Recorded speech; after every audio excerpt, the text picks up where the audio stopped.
আসসালামু আলাইকুম। যারা রাকুলের কাম জানেন না তাদের জন্য এই ভিডিওটা। রাকুলের কাম করতে আগে পিস পিস করে কাটতে হয়। রাকুল একটা থায় 10-এর, একটা থায় 14-এর, বিভিন্ন রকমের আছে রাকুল, সমস্যা নাই। তো আমরা পিস পিস করে আগে কাটতে নিছি।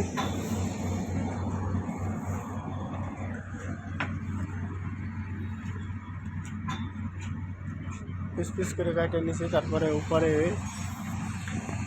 ওই যে দেখা যাচ্ছে কিনা জানি না, উপরে সিমেন্ট বালি মারিয়া এটারে কইতে আসে যে লাগাই দেয়।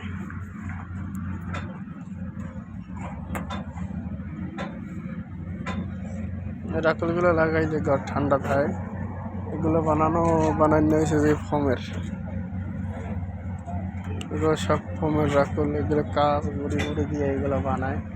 এগুলো আস্থা থাকলে এত বড় থাকে।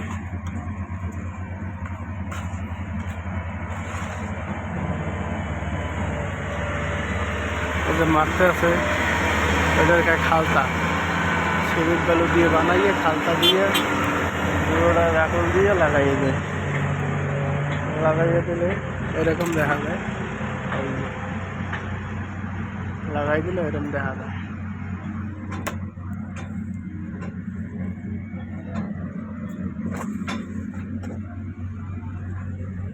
ওই যে দেখেন, লাগাই দিলে এগুলো সব রাকুল একদিকে। রাকুলগুলো দিলে ঘর ঠান্ডা থাকে। সৌদি আরবে এত রোদ, যে কারণে ওইগুলো লাগানো লাগে। না লাগাইলে বিল্ডিংয়ের মধ্যেও মনে করেন যে আগুন হয়ে যায়। এই কারণে এগুলো লাগাইয়ে হাইয়ের উপরে এসে ডালাই দেয়। হাইয়ের উপরে ডালাই দেয় সে জালি দিয়ে, ওই জালিগুলো দিয়ে ডালাই দেয়। ওই এবার হাইয়ের উপরে ফিশার মারে। ফিশার হয়েছে এটা হচ্ছে প্লাস্টিকের মধ্যে একটা লোহা আছে, পুরো হয়ে হাতের দিয়ে টাক দিয়ে লাগাই দিলে আর পরে না, হাইয়ের উপরে ডালাই দিয়ে রং করে দেয়। ওই যে লাগাইতেছে,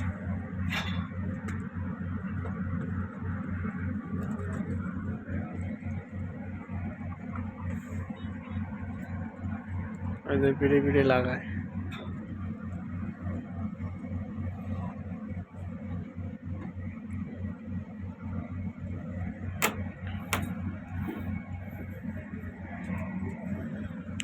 রাকুল কেটে কারি দিতেছি, যত লাগে এইটা দিতে পারবো।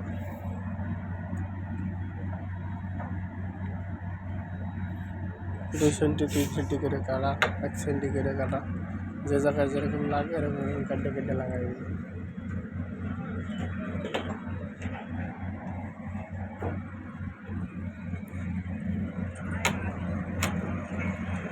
সৌদি আরবে যারা নতুন আসছেন, রাকুল এটা জানেন না, তারা প্রথমে রাকুলগুলো আনবেন, আনলে কাটবেন, কাটিয়ে মশলা আনবেন। মশলা মানে খালতা বানাই আনবেন। খালতা বানান আনা দেখা মানে আমি কেবল বানাই খালতা, বালতি করে খালতা বানাই আনিয়ে পরে কন্নি দিয়ে লাগাইয়ে দিয়ে এগুলো সাইডতে লাগাই দিলে এগুলো থাকতে যায়। এগুলো হচ্ছে এগুলো হালকা, এগুলো ফোম, এই যে একবারে হালকা ফোমের এগুলো। ওই